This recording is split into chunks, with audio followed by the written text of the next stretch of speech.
You are not your body. So beyond your physical pile of flesh, you have other qualities that are immaterial. And funny enough, these your immaterial qualities, they greatly influence your perception of reality and experience with the world. According to the Christian scriptures, your true essence dwelling inside of you, that's your spirit. So from other traditions, it's referred to as your consciousness. Some would say that's Shakti. Chinese will call it Qi. But these are just translations of the same thing. Your infinitude. Before you were given this pile of flesh, first you were spirit. And your spirit, just as you are in this physical dimensional realm, your spirit as well belongs to the grand symphony going on in the immaterial world. So you are just a conduit. You are made as a conduit to host a spirit. You are made as a host for a spirit entity to experience this physical realm. So whether you are aware of it or not, you are just experiencing this physical plane of consciousness through this your pile of flesh. You are not your body. This is why scriptures refer to your body as the temple for the Spirit of God. So just as your spirit your body can host your true essence, which is the portion of God in you, so as well are demons even interested in having you as a host possessing your pile of flesh, because they as well want to express themselves in this earth realm, and definitely they are doing very well with that already. In fact, Jesus once mentioned that demons do perceive humans as houses. So to demons, they perceive humans as hosts already, where they can dwell, a resting place. That's why Jesus mentioned that once a demon is cast out of a man, it goes around seeking a place of rest. And mind you, the place of rest it's seeking is just another compatible device, just another host through which it can rest and express itself. And so when it finds none, it then says, I will come back into my house from where I came out from. So that's just the way we humans are. We are hosts for spirits. And whether you like it or not, with or without your permission, you are presently under the influence of a spirit or spirits.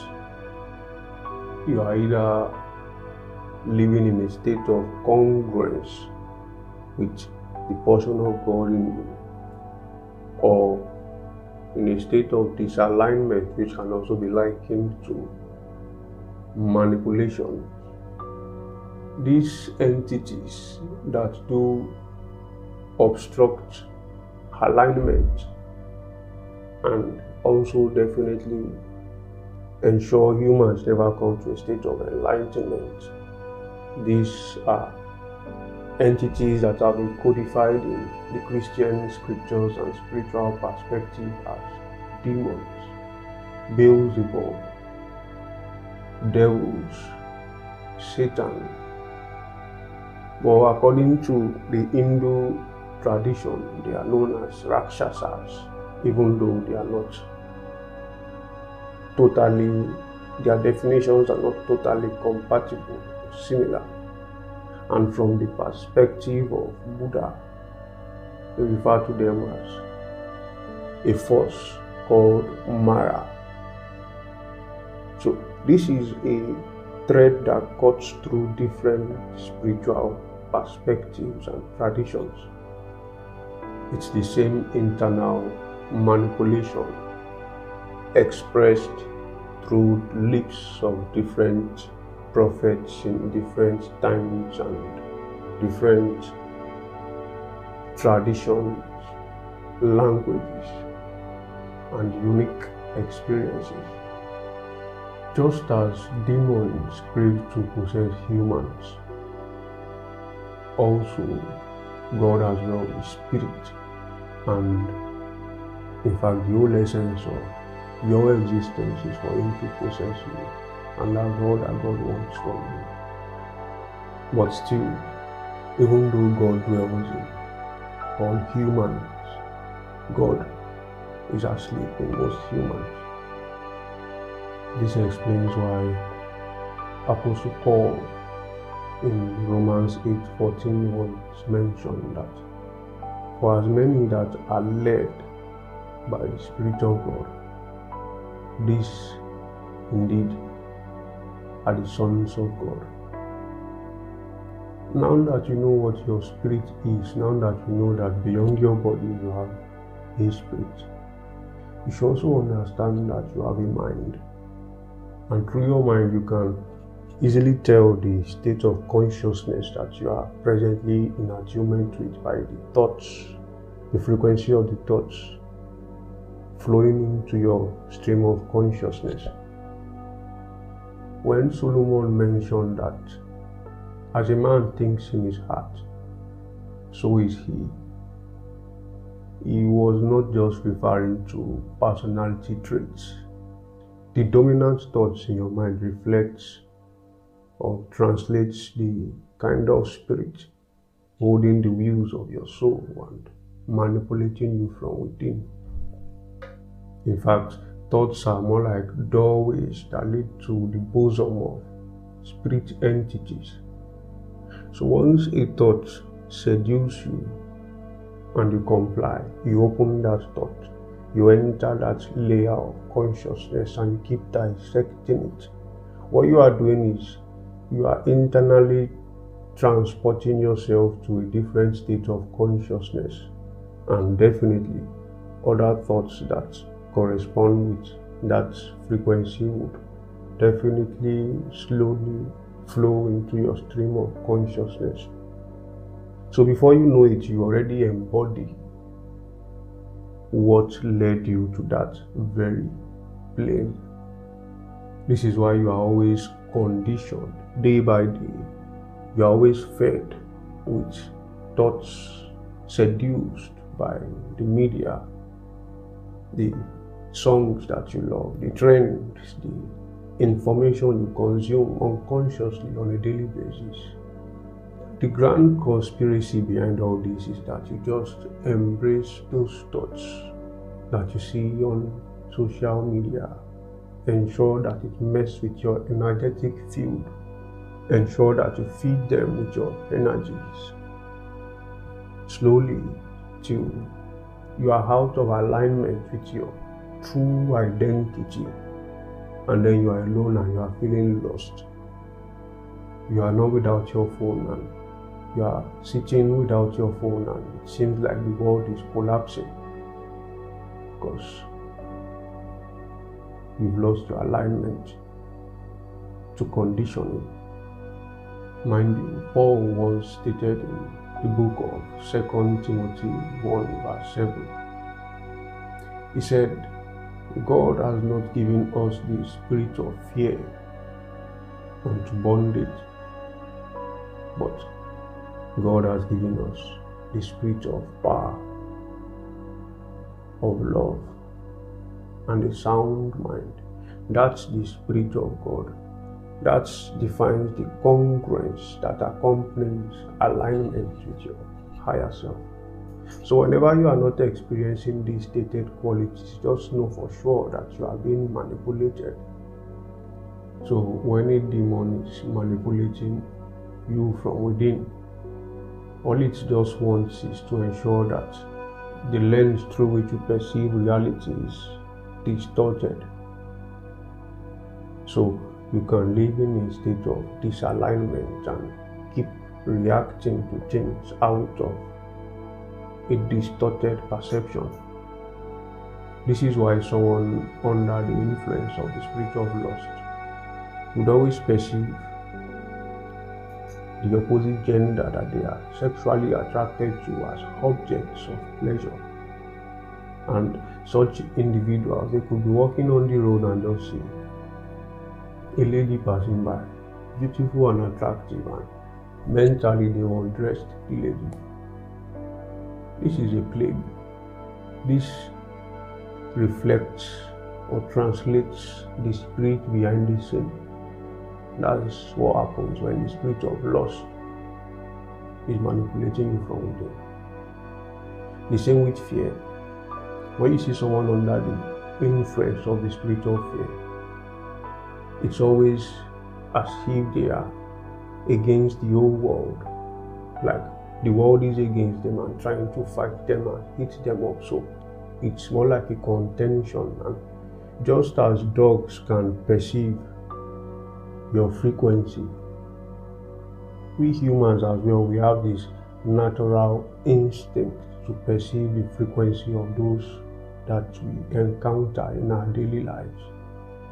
So when you see someone that is fearful, you don't have to be told. And definitely humans will treat such individuals in response to the frequency that they are transmitting from within. That's why Hermes Trismegistus was mentioned that as within, so without.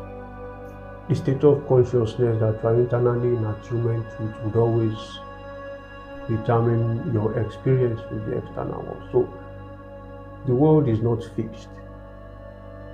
The experience that you could have with the world is not fixed. It just depends on the state of consciousness that you are internally in attunement with.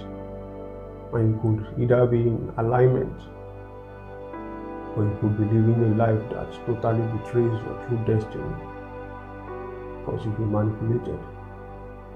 So you should understand that your thoughts are mere, most of it is just illusion. So when you say you are thinking, you are just engaging in an illusion, and it's not bad actually. But one thing you have to understand is that your mind, even though it's in most humans, seems to be the master, controlling the affairs of the life and destiny of humans. But your mind is just a servant. It's more like a master who went out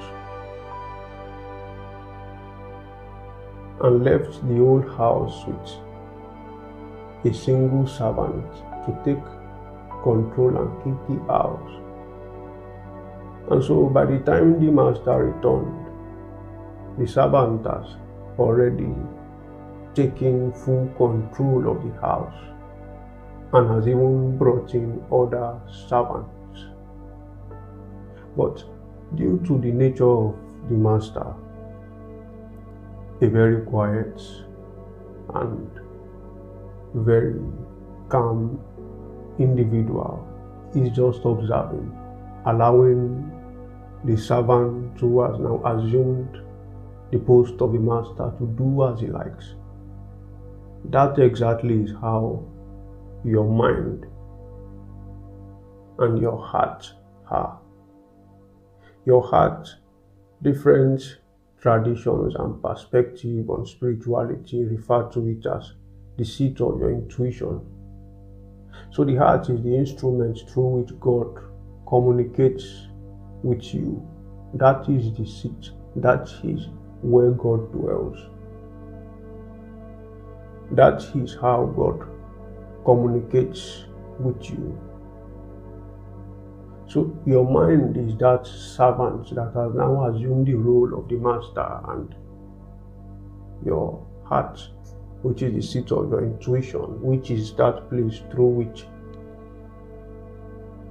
the spirit inside of you, your infinitude, collapse into your intents to collapse into your physical experience, is now quiet, observing how your mind is just feeding you with do this. And you realize that even though you keep doing the things that your mind feeds your consciousness with, you are never satisfied. Because your mind is never meant to lead you. Your spirit, your heart, your intuition, these technically are the same thing. Higher consciousness, this exactly is the life. This is the state of consciousness that you ought to be internally in attunement with. And even Paul once mentioned that in the book of 1 Corinthians 2 verse 11, he stated that, for what man knows the things of a man, save the spirit of man which is in him. So you should understand that definitely other humans around you don't know who you are. They don't know the things that are meant for you in this world. They don't know the path that leads towards your own peace, inner satisfaction, fulfillment, and destiny. And neither does your mind. Your mind is just a servant through which you are meant to interact with the world whenever you have to be logical, doing simple tasks. But only your spirit knows who you are and the things that are meant for you. So imagine a life where you are totally cut off from that flow of communication that comes from your spirit, the actual master that is meant to control the house. That's what scriptures refer to as spiritual death.